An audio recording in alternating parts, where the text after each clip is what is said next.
Hey guys, we are joining you live from the Minivan.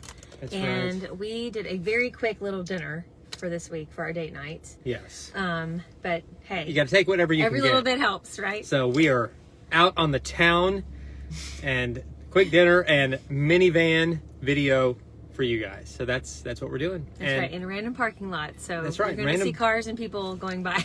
We always stop in random parking lots because she likes to make out, and right, and she does. Right. She won't stay away from me. She just treats me like I'm a piece of meat, and it's very objectifying. Well, speaking of piece of meat, we're talking about sex tonight.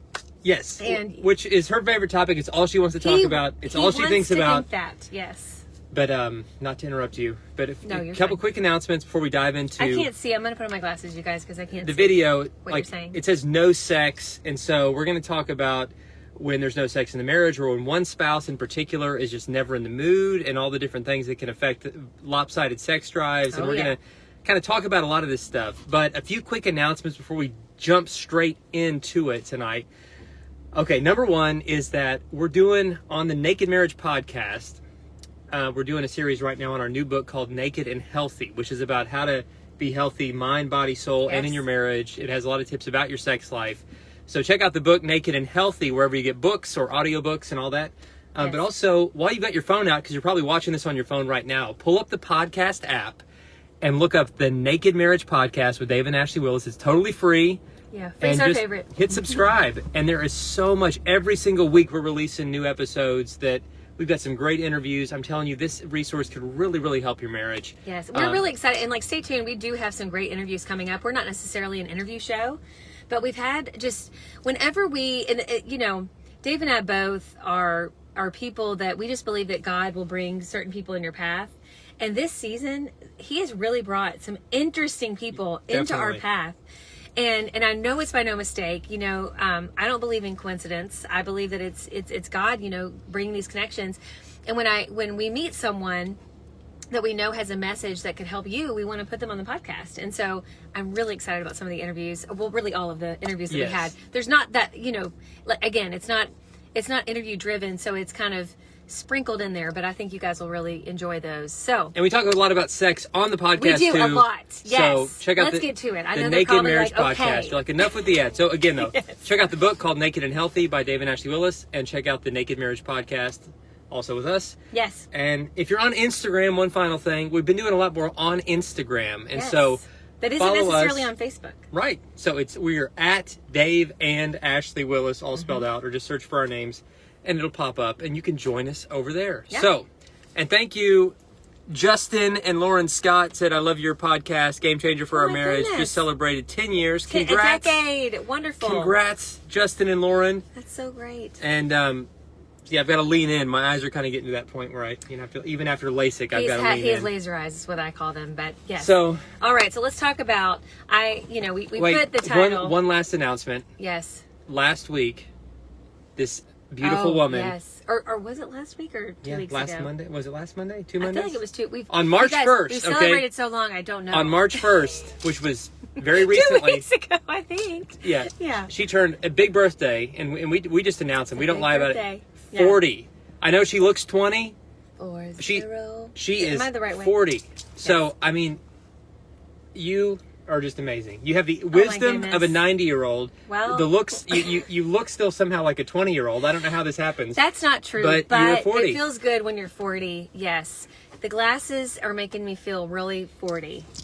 Just you're rocking that. It's like hipster. I can't read anything without my glasses. But that's neither here nor there. So sex. Let's talk about sex. Okay, we entitled this video "No Sex?" with a bunch of emojis with all the different feelings, because let me tell you guys. We hear from men and women who say, my spouse, I have a higher desire for frequency. And for whatever reason, my spouse, it's not even just the frequency, but they just are never in the mood. And then it causes a fight.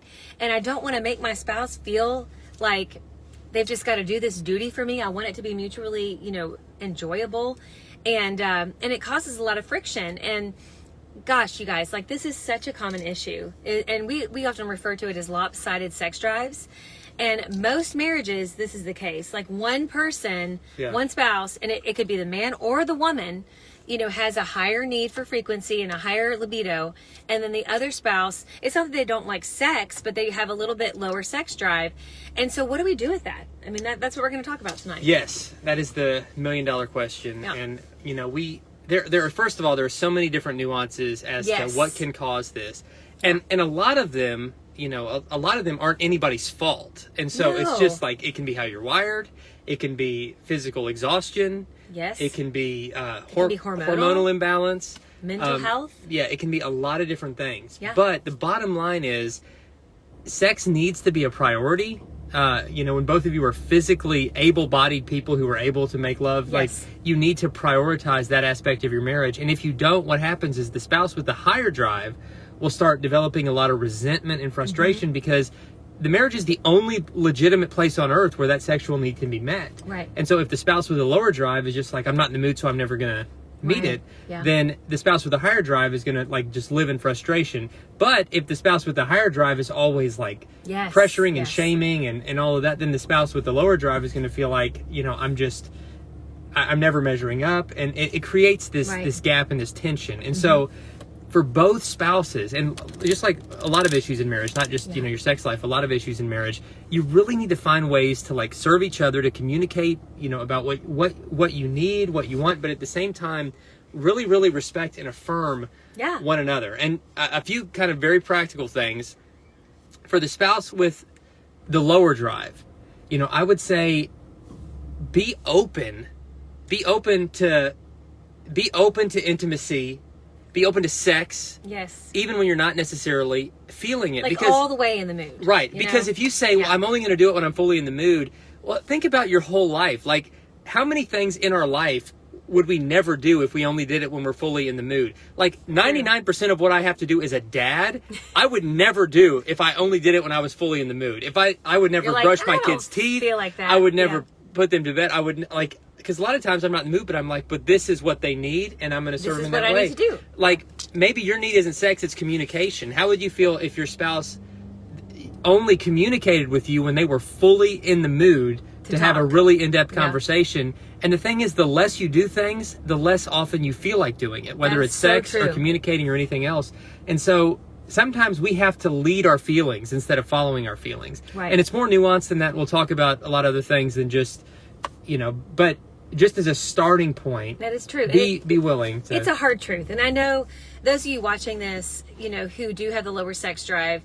A lot of times, when you have the lower sex drive, and you feel like your spouse is just constantly asking you to have sex, and you get resentful about it, it's usually because you don't feel like maybe your need for communication or for feeling loved is being met, and and then you feel used. And then like you they feel want this used. from me, but they're not meeting any of my needs. But they're not willing to talk to me or willing to do the things that I would love for them to do in my life, not just for you, but just to join you in that part of your life. And so, a lot of people are coming from that standpoint, and then you do feel used because you're like, I'm just this like body, this, and of course your spouse who has the higher sex drive doesn't probably see it that way, but you're like, I'm just fulfilling this need that you have. And granted, it is a need that, like Dave said, I'm just going to reiterate that, biblically speaking, we are the only legitimate people that can fulfill that need. It's meant for marriage. It's supposed to be beautiful. But you guys, there's going to be times throughout all the seasons of marriage where both spouses may not necessarily have all the feels of wanting to have sex in that moment. And what you'll find is the longer you go without it, the more resentful you become, and you don't even realize what it's doing to you, because God made us as sexual beings and we all need it. I mean, we do to different degrees, but we all need it. And you may not even realize what you're missing out on, but what happens is we get angry and then we blame our spouse. And we're like, it's because you're asking me all the time. You never even give me the chance to initiate. Or you never talk to me. I don't, I feel like I'm just being used by you. Or, you never are willing to do it. Like it's my number one need and you're never willing to have sex. I feel like I have to beg you. We hear from people like that. They're like, I don't want to feel like I have to beg my spouse, and I don't want to feel like I'm using them. Like, I don't want to feel that way. And, I just want to give this little kind of side message. There's a whole other video we could do on on marriages that are sexually abusive. We are not talking about that here. Oh, yeah. That's a complete other issue. So I know some, we always have people who comment on that, and that's a whole other issue where you're taking advantage of each other. Someone's being forced to have sex. Totally different issue. That is abuse. We're not talking about that. We're talking about just when one has a higher need and the other doesn't, and it causes a lot of friction. And so, yeah, I mean, it can be like a huge, I was just talking to someone recently where it's the issue, and it's like, it's just like every time the spouse would ask this person to do it, they're like, okay, I guess I will. Yeah. But and they feel used. Right. And so they're frustrated. Yeah. And I'm not saying you can never have a quickie. A quickie can go a long way. Just to help the one that really needs it, and you're like not feeling. It's like, you know what? Let's just have a quickie. But a quicky's fine, but it's not. But that can't be the norm. all there is. Yeah. That just can't be all there is. Right. Because sex Absolutely. is made for you both. Sex is made for both of you to connect, to experience that enjoyment and pleasure, and if sex in your marriage is only about one person's gratification, and then that's out of balance, right? That's out. I'm not saying it can never be a quickie, but both people need to prioritize making sure that they're being sexually fulfilled. So we've talked about, the person with the lower drive, some of the things. And again, if it's a hormonal issue, like frankly, I've had this, guys. Like in our new book, Naked and Healthy, we talk about health mentally, physically, spiritually, and talk about sex life, talk about all of it.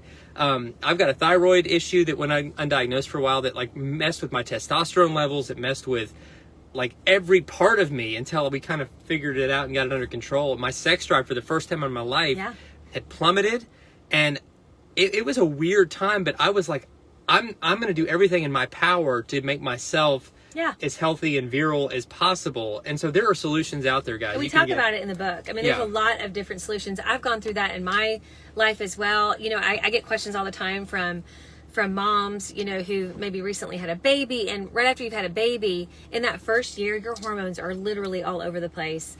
And it can really cause, and you're insecure about your body usually, and a lot of people are nursing, and then there's all that, and it's kind of messy, and you can not necessarily feel like you want to do it. You have like another human being on you for a good portion of the day. Right. And you're like, these are working breasts. Don't know if I want them to be sexy breasts tonight. Like, I'm just being really honest.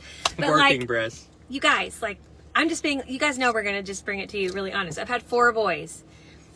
I get it. Like, I totally get it. But I remember there were times where I just sometimes I was like, I have got to help myself get into the mind space to feel romantic. And I remember Dave telling me one day with one of our kids, I can't remember. It all is kind of a blur, but being like, listen, I am willing to do whatever you need to do. I'll clean the house. Get you. I'll watch the kids. I'll rub your feet. I will take the kids somewhere for hours. I will do a sexy to give you time. Male striptease.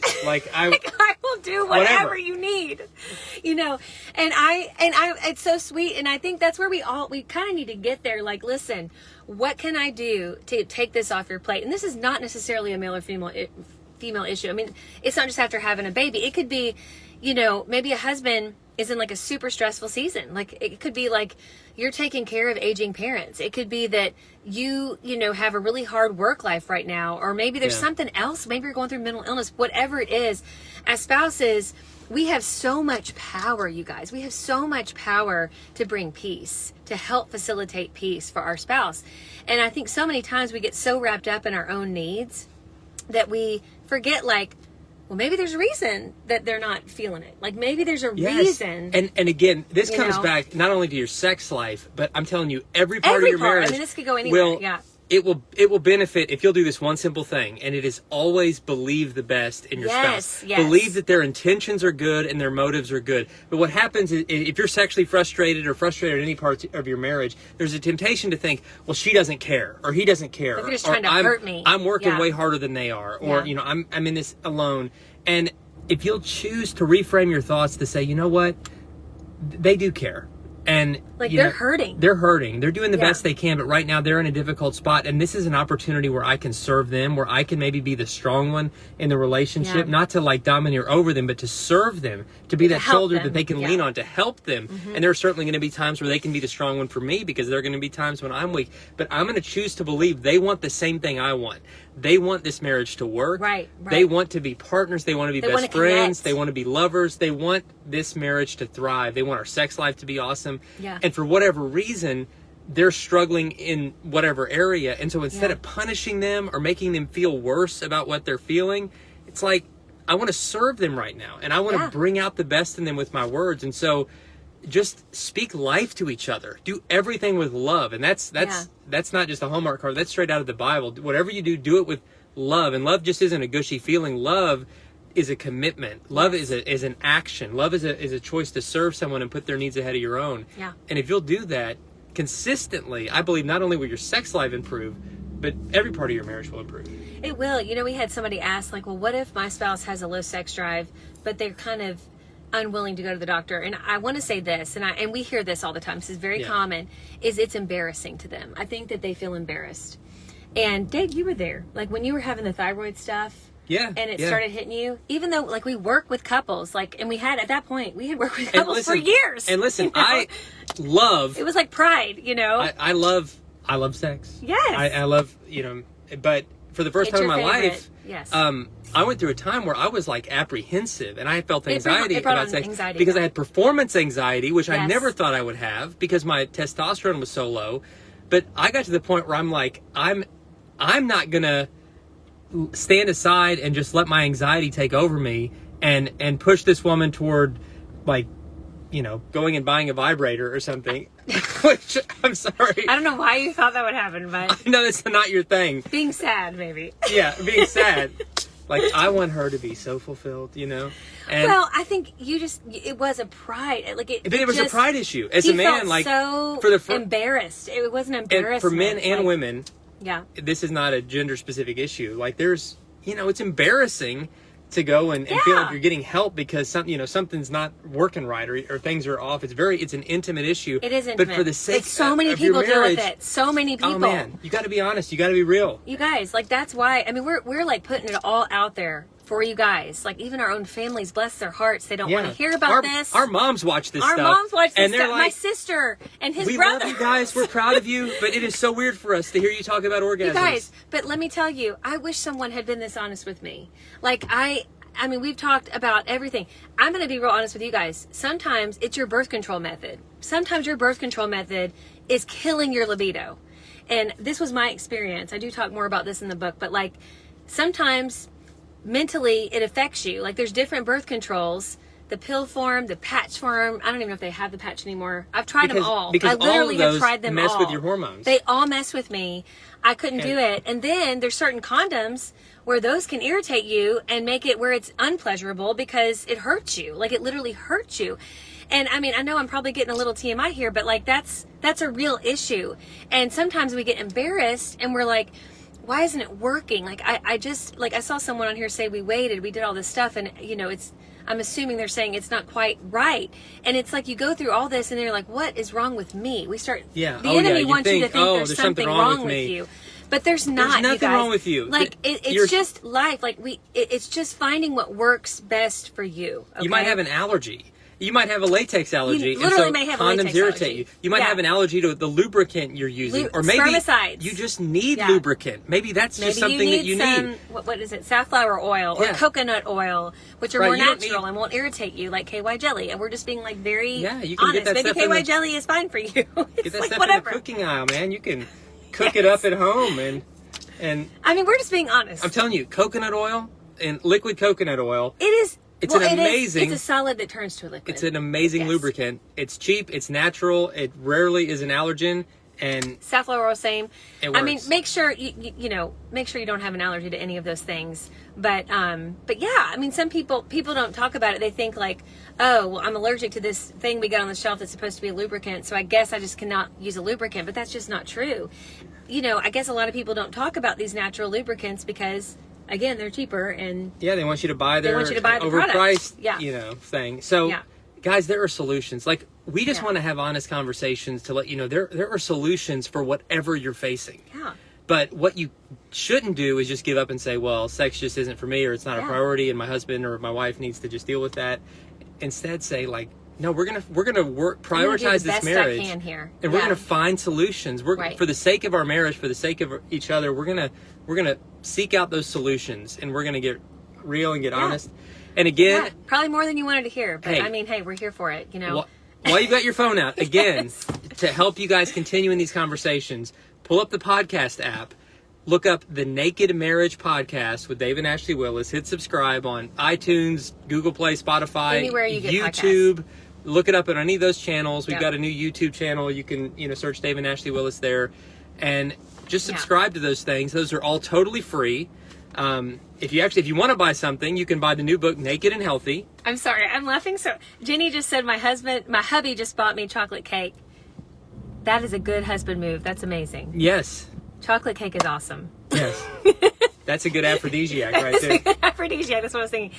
Just reading the word chocolate cake, I'm like excited. May put you in the mood. You're excited. I'm glowing, you guys, because chocolate is my love language. Okay. So I want to say something really quick, and I can't go into detail about this, but on the podcast, we have something, it's earlier in the podcast, but it's called Sexpectations Part 1 and 2. Yeah. And on one of those, we actually interview a physical therapist who is an expert in the pelvic floor.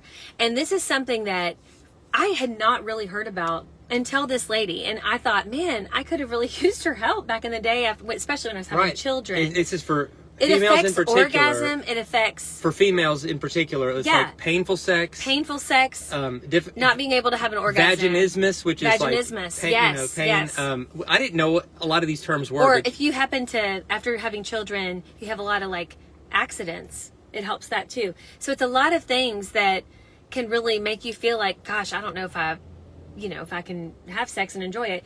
They address that. Like, I didn't even know that existed. Yeah. But it's things like that where that is her whole job. You can actually, if you listen to that podcast, she has an amazing Instagram page too. And I don't want to butcher the name of it. So if you go to that Sexpectations, do you remember which part it is? Part 2, maybe? Yeah. If you listen to them both, you'll quickly see which one it has all her info both in the show notes. But like, she gives, I follow her on Instagram. She gives all these like, just really practical things. And I know it sounds weird. People are like, what do you mean? Is she like, what does someone like that do? They're professional. It's like a doctor. I mean, they help you. That cluster, the pelvic floor is the cluster of muscles that make up essentially the whole groin area. And for women in particular, when those muscles are too tight or too loose. Yeah. It can create pain during sex. It can create, a lot of things that are completely treatable. And so instead of just living with that and feeling like, well, no, just sex isn't for me or it's going to hurt every time. No, I've had friends who've gone through this kind of method. Yeah. And like revolutionary. Yes. There are solutions. I'm telling you, whatever you feel like is wrong with you or wrong with your spouse or what, there are solutions. Yeah. And there's nothing really truly wrong with you. That can't like be inherently like fixed. I'm just not made for this. Like when we say there might be actually a problem that is off that you can fix, but what Dave is trying to say is you're not damaged. Like, I think that we start to believe the lie, like, well, I guess I'm just not meant to enjoy sex. I'm just not a sexual person. Like, we tell ourselves these things. And those are all just lies. Not the truth. Somebody just asked, how do you help pelvic floor? In that episode with the physical therapist, pelvic floor specialist, she talks about specific exercises that you can do that include, like, there's all kinds. It's like Kegels. I mean, when we have babies, any of you who've ever been pregnant or had babies, they talk about Kegels. But they only talk about that in pregnancy, but really, those are valuable afterwards, too. And so they go through all those different things. It's not just Kegels. I know that word's kind of a weird word. Even saying it, I'm like, it just sounds weird. But it helps people, so I'm willing to say it. Say it again. It's so silly. Kegel. I'm like, my mom is probably watching this like, I am vomiting. Barfing somewhere. She's like, what is my daughter doing? Somebody earlier said they love your outfit, and this shirt is from your mom. My mom got this from like probably a thrift store. We are big thrifters. We love the Goodwill and Salvation Army and consignment shops. So she's like the most amazing shopper. So anyway, yes, thank you. Hey, guys, thank you for your kind words. Again, we want to keep these conversations going. And so here on Facebook, we do these videos, and it's really just to start the conversations. But we have a lot of resource to help you really dive deeper in these conversations. And those resources, again, where you can take your next steps, or look up the podcast, the Naked Marriage Podcast with Dave and Asley Willis. Yes. Check out our brand new book, Naked and Healthy. I thought I had one in here that I could just show you. We used to have one. I don't know where it went. But it's not here. But just Naked and Healthy. NakedandHealthy.com. You can get it on Amazon.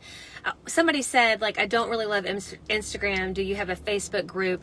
That lady, I'm totally drawing a blank. I know it's Genesis Health or something to that effect.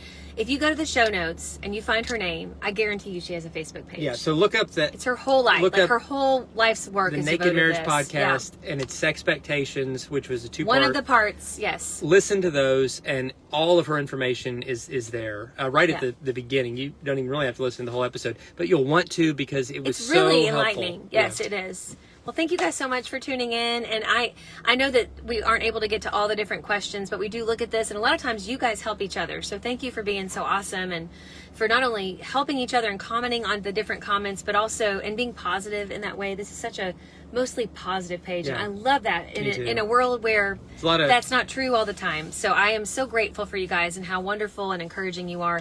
But also, if you have any prayer requests, as always, we always look at this. And not only are we praying for you, but this whole community on marriage is praying for you. So we just love you guys and we appreciate you taking the time. And we hope this helped you. Thanks, guys. Bye, guys.